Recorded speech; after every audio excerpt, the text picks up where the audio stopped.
I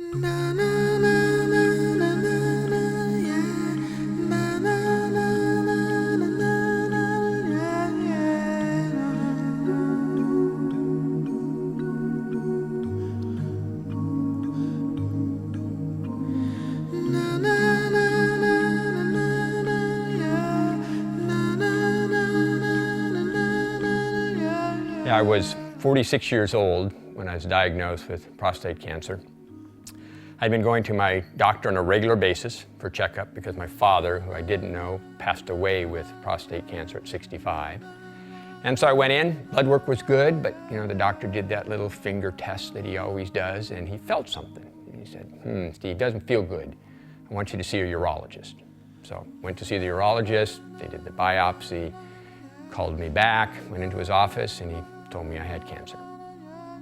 My journey with prostate cancer began as such a shock to me because I was young, strong, had absolutely no symptoms. And like most men, I used to brag about the fact that I hadn't seen a doctor in 20 years. I had absolutely no symptoms of anything. I was just taken aback. I mean, when somebody tells you you have cancer, the first thing you think about is dying. So I went into the doctor and we did all the blood work and all, I mean, we did everything, and I got the notice back that the PSA was elevated. And I called him back and I said, what does this mean? And he said, well, maybe nothing, maybe something, but it might mean that you might have prostate cancer. I said, oh, 55, no way. Just no way is it possible. So I said, okay, it's got to be something else. A month later or something, we did biopsy, and sure enough, I mean, it seems like the whole prostate had a full of cancer, which,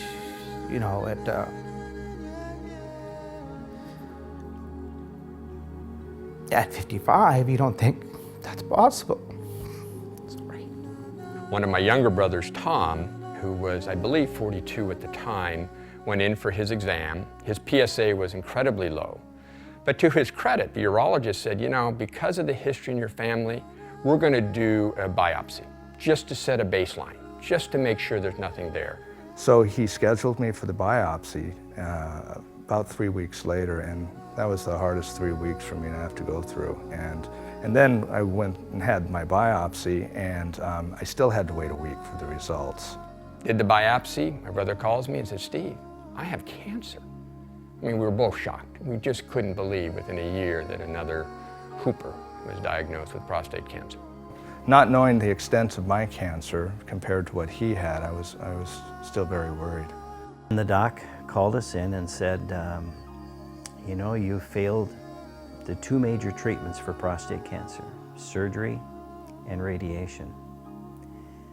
And looking at the figures, you probably have 1 to 3 years. You might want to go home and get your life in order. Where's the place to go? Where's the best place? I mean, I called, I talked, I researched it. And of course, in this case, for me, it was the University of Washington and Dr. Lang. His name kept popping up. And I walk into his office, and the people there, the gentlemen there, they were in their 70s, 80s, some of them, and then it hit me. And that's when I really got scared.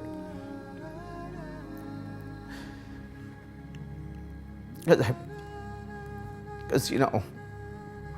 the first thing you think of when they talk about cancer is, are you gonna make it? When I first found out, my wife was with me. We're sitting across from the urologist, and the doctor told us we had cancer, and we both looked at each other. We were shocked. I was in tears immediately.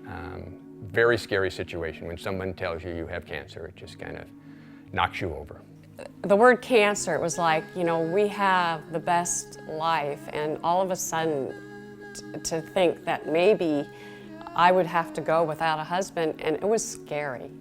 When my son first found out that I had prostate cancer, his first fear was that I was going to die.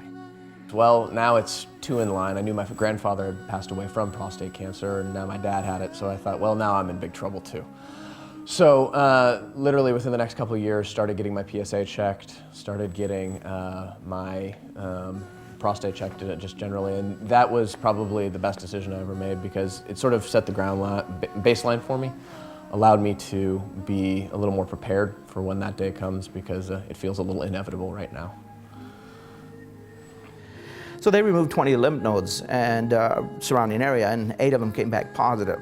So when Dr. Lang came in and said that, he had told us, well, the 8 were positive, and he said, I'll be right back. And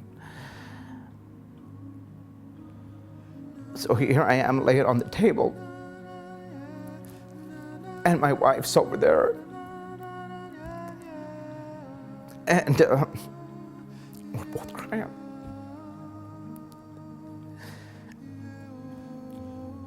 Dr. Lang comes in and reasserts, what's going on? What's wrong? And we told him, we thought we got rid of it. And he goes, well, no big deal, no big deal. But I tell you what, it's this confidence and the people that I'm working with that are taking care of me that's made the difference. I have advanced prostate cancer, and I need to go to someone who can tell me that there are other options besides pain medication and get your life in order. So having those resources available are really critical for me. You don't want to do this by yourself, and you don't want to face it by yourself, and because no matter how strong you are, how strong you think you are, you have those weak moments where, I'll be honest with you feel sorry for yourself. Say, why me?